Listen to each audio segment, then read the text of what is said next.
ओम नमो भगवते वासुदेवाय। स्वागत है आपका हमारे चैनल पर। आज के इस वीडियो में आप सुनेंगे वैशाख मास के महात्म के 5वें अध्याय की कथा। इसके अलावा हमारे चैनल पर सभी प्रकार की व्रत कथाएं भी सुनाई जाती हैं। तो सभी प्रकार की व्रत कथाएं सुनने के लिए, महात्म सुनने के लिए आपको हमारे चैनल को सब्सक्राइब करके बेल आइकन पर प्रेस करना है और आज की कथा अच्छी लगे तो लाइक करना है और शेयर करना है। और अब सुनते हैं वैशाख मास के महात्म के 5वें अध्याय की कथा, जिसमें नारद जी सृष्टि रचना एवं धर्म कर्म के द्वारा प्राणियों की रक्षा का वर्णन कर रहे हैं।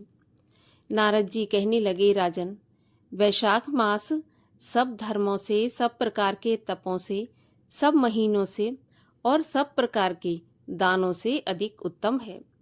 सो मैं तेरे सामने कहता हूँ, हे महाभाग, तू ध्यान से सुन। जब सब युगों का अंत होता है, तब समस्त देवताओं के स्वामी शेष शाही भगवान विष्णु संपूर्ण लोक और जीवों को अपने उदर में समेटकर प्रलय के समुद्र में शयन करते हैं और योग माया के प्रताप से अनेक एकता को प्राप्त होते हैं।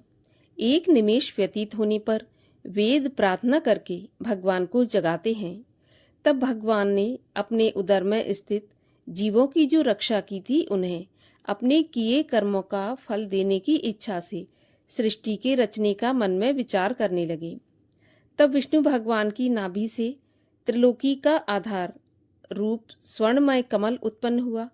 उस कमल में से विराट पुरुष रूपी ब्रह्मा उत्पन्न हुए। तब भगवान ने उस विराट पुरुष में से 14 भुवन उत्पन्न किए, जिनके भिन्न भिन्न प्रकार के कर्म और आश्रय हैं। ऐसे अनेकों प्राणियों के समूह की रचना करके सत, रज, तम ये तीनों गुणों तथा प्रकृति, मर्यादा और भुवनों के स्वामी रचे। तत्पश्चात वर्णाश्रम के विभाग करके धर्म की कल्पना करते हुए 4 वेदों के तंत्र सहित स्मृति, पुराण, इतिहास रचकर धर्म की रक्षा के निमित्त इनके प्रवर्तक ऋषि लोग प्रकट किए।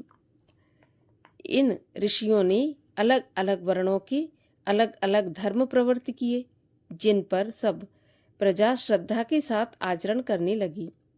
सब प्रजा अपने अपने आश्रम उचित धर्मों में लगी हुई है या नहीं, यह देखने के लिए साक्षात अविनाशी सर्व अंतर्यामी भगवान प्रजा को कर्म फल का डर दिलाने के लिए तथा उसकी परीक्षा के निमित्त पृथ्वी पर आए और मन में विचार करने लगी कि प्रजा संपूर्ण धर्मों को सुखपूर्वक किस समय में किस प्रकार से करे। मैंने यह वर्षकाल निर्माण किया है। इसमें सब प्रजा कीचड़ आदि में फंसकर दुखी हो रही है, जिससे वे धर्मों को नहीं कर सकती। यह देखकर उन्हें दुख होने लगा, मन प्रसन्न नहीं हुआ। मेरा प्राणी कोई दुख नहीं पाए, अतः उन्हें देखूं। शरत काल में सब लोग खेती में लग रहे हैं, इससे पूर्ण रीति से धर्म नहीं कर सकते। कोई पके फलों की अपेक्षा कर रहे हैं, कोई वर्षा से पीड़ित हैं, तो कोई शीत से दुखी है, इसलिए धर्म कर नहीं कर पाते। इनकी यह मति देखकर मुझे संतोष नहीं होता। हेमंत ऋतु में सर्दी के कारण लोग प्रातःकाल नहीं उठते और सूर्योदय से पहले न उठते देखकर मुझे उन पर क्रोध उत्पन्न होता है। शिशिर काल में भी लोग प्रातःकाल के समय शीत से पीड़ित रहते हैं और फसल के पक जाने की प्रतीक्षा करते हैं। जो मनुष्य जाड़े के मारे प्रातः स्नान करने की केवल सोचा ही करते हैं, उनके शुभ कर्म लुप्त हो जाते हैं, जो कभी पूरे नहीं होते। यह समय प्रेक्षण का नहीं है, ऐसा विचार कर भगवान ने वसंत ऋतु को संपूर्ण पातकों का निवारण करने वाली माना है। यह ऋतु स्नान, दान, यज्ञ, क्रिया, भोग और सब प्रकार के धर्मों का साधन करने के लिए बड़ी अनुकूल है। इस ऋतु में धनवान लोग सब वस्तु बिना प्रयास के ही प्राप्त कर लेते हैं, अतः उनको धन से सुख तो मिलता ही है। जो विष्णु भगवान के भरोसे रहते हैं, उन लोगों का धर्म का साधन यही द्रव्य है। वसंत ऋतु में संपूर्ण द्रव्य लोगों को सुखदायक होते हैं।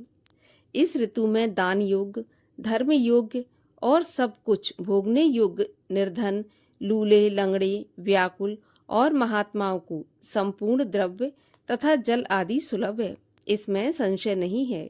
मेरे प्रियजन, इन द्रव्यों से अपना हित साधन करते हुए पत्र, पुष्प, फल, शाक इत्यादि प्रिय वचनों से, माला, तांबूल, चंदन, पग धोना आदि से नम्रता के साथ साधन करते हैं और मैं उनको वरदान देता हूँ।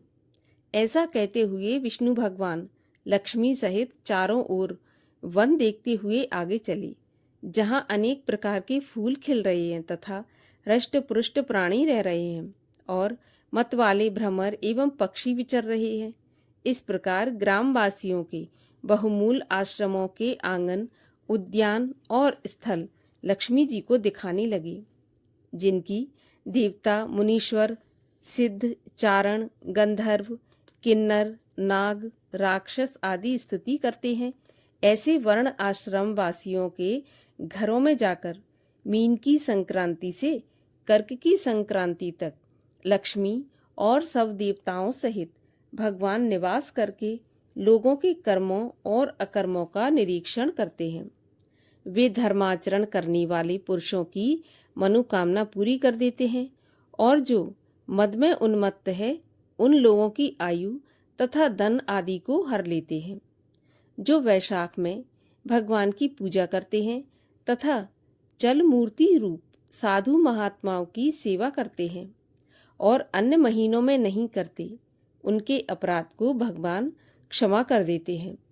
जैसे अपने देश के आए हुए राजा को देखकर उस देश के निवासी मनुष्य बहुमूल्य भेंट, पूजा आदि लेकर राजा की पूजा करते हैं, तब राजा पूजा के आकार आदि द्वारा ये जान लेता है कि किसकी सेवा पूरी है और किसकी थोड़ी है। जिसकी पूजा पूरी होती है उससे प्रसन्न होकर राजा उसे मनवांछित फल देता है और जिसकी पूजा सेवा ठीक नहीं होती उसे दंड देता है।